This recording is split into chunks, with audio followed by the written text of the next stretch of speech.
L'hydroélectricité. On a l'impression de bien connaître. C'est la plus ancienne des énergies renouvelables. Mais en réalité, il n'y a pas une hydroélectricité, mais des hydroélectricités. Et derrière ce mot, on va voir que se cachent des technologies qui ont des rôles, mais alors radicalement différents. Quand on pense hydro, l'image qui vient tout de suite, c'est souvent celle d'un barrage immense. Mais ça, ce n'est qu'une partie de l'histoire. En fait, certaines centrales sont là pour fournir un courant super constant, d'autres sont de véritables sprinteuses, prêtes à bondir pour gérer les pics de demande, et il y en a même qui agissent comme des batteries géantes. Alors comment s'y retrouver dans tout ça? Pour y voir plus clair, voilà ce qu'on va faire. D'abord, on va regarder le principe de base qui unit tout le monde. Ensuite, on va plonger dans 3 technologies bien distinctes. Les centrales au fil de l'eau, les barrages et les fameuses steppes. Et pour finir, on fera un grand face-à-face pour que tout soit bien clair. Allez, on y va. Bon, avant de comparer quoi que ce soit, il faut comprendre ce qu'elles ont toutes en commun.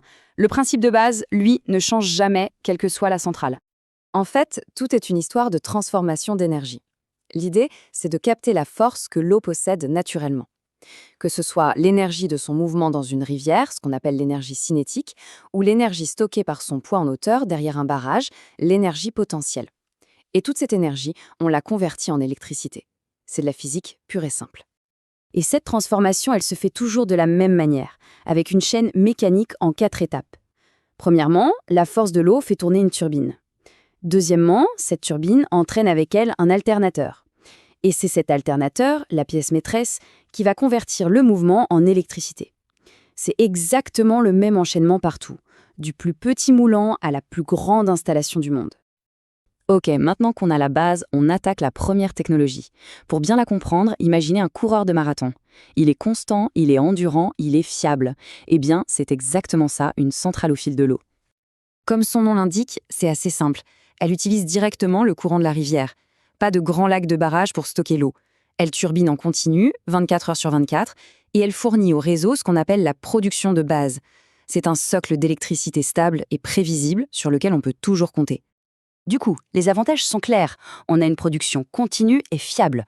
Une fois construites, les coûts pour les faire tourner sont assez faibles et leur construction est moins lourde que celle des gros barrages. L'impact sur l'environnement existe, bien sûr, mais il reste beaucoup plus localisé. Mais attention, il y a un revers à la médaille. On dit que leur production est fatale. C'est un terme un peu technique, mais l'idée est simple. On ne peut pas la piloter. On subit le débit de la rivière. S'il pleut beaucoup, on produit beaucoup. S'il y a une sécheresse, la production s'effondre. Elles sont donc complètement à la merci de la météo et n'offrent quasiment aucune flexibilité. On passe maintenant à une philosophie complètement différente. Si la centrale au fil de l'eau est notre marathonien, la centrale de lac, elle, c'est notre sprinteuse. Elle est sur les starting blocks, prête à lâcher une puissance phénoménale au moindre coup de sifflet. Ici, le maître mot, c'est la maîtrise. On construit un barrage pour créer une retenue d'eau, un immense lac artificiel. Et ce lac, ce n'est rien d'autre qu'une gigantesque batterie d'énergie potentielle.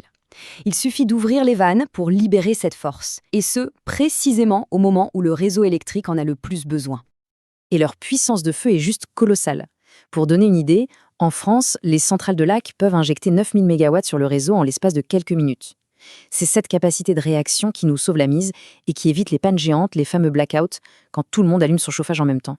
On l'aura compris, leur atout numéro 1, c'est cette flexibilité et cette réactivité incroyable. Ce sont un peu les gardiennes de la sécurité du réseau. Elles peuvent stocker l'eau de la fonte des neiges au printemps et la garder précieusement pour la turbiner en plein hiver. L'électricité qu'elles produisent pendant les heures de pointe vaut donc de l'or. Mais bien sûr, toute cette puissance a un coût, et il est très lourd. Les frais de construction sont astronomiques. Les projets peuvent prendre des dizaines d'années à se concrétiser. Et surtout, l'impact sur le territoire est majeur. Créer un lac de barrage, ça veut dire inonder des vallées entières, avec toutes les conséquences environnementales et sociales que ça implique. Allez, troisième et dernière technologie, les steppes. Alors, celle-là, elle est vraiment à part. En fait, une steppe, ce n'est pas vraiment un moyen de produire de l'énergie renouvelable. Il faut la voir comme l'énorme batterie rechargeable de notre réseau électrique. Le vrai casse-tête des réseaux électriques modernes, c'est le stockage. L'électricité, ça ne se met pas en bouteille. Et avec de plus en plus d'énergies comme le solaire ou l'éolien qui sont intermittentes, ce problème devient crucial. Eh bien, les steppes, c'est une des seules solutions qu'on a aujourd'hui pour stocker massivement de l'énergie. Et le principe est juste génial. Ça marche en 2 temps. Premier temps, pendant les heures creuses, la nuit par exemple, quand l'électricité ne coûte pas cher et qu'il y en a trop, la STEP l'utilise pour pomper de l'eau d'un bassin en bas vers un bassin en haut. Deuxième temps, aux heures de pointe, quand tout le monde a besoin de courant et qu'il est cher, on relâche cette eau, elle descend, fait tourner les turbines et produit de l'électricité comme un barrage classique. C'est un point super important à comprendre. Le rendement n'est pas parfait. Une STEP consomme toujours un peu plus d'électricité pour remonter l'eau qu'elle n'en produit en la faisant redescendre. Mais ce n'est pas grave. Son but n'est pas de créer de l'énergie, mais de la déplacer dans le temps. C'est l'art de stocker de l'énergie pas chère pour la revendre quand elle est chère et nécessaire. C'est un service d'équilibrage qui est juste indispensable. Bon, on a vu les 3 profils. Maintenant, il est temps de les mettre côte à côte pour la comparaison finale. C'est l'heure du grand face-à-face. Alors, si on résume, la centrale au fil de l'eau, c'est la production de base, avec une flexibilité faible. La centrale de lac, c'est la gestion des pics, hyper flexible, avec un stockage sur toute une saison, mais un coût et un impact très élevés. Et enfin, la STEP, c'est la batterie, ultra flexible aussi, qui stocke l'énergie sur des cycles plus courts. On voit bien ici que ces technologies ne sont pas du tout concurrentes. En fait, elles sont parfaitement complémentaires. C'est une vraie équipe. Au final, on comprend que la vraie question, ce n'est pas de savoir quelle est la meilleure technologie.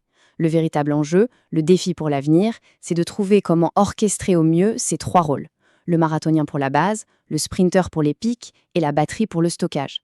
C'est en trouvant le bon équilibre entre les 3 qu'on pourra construire un réseau électrique à la fois fiable, stable et majoritairement renouvelable. Et cet équilibre parfait, il reste encore à inventer.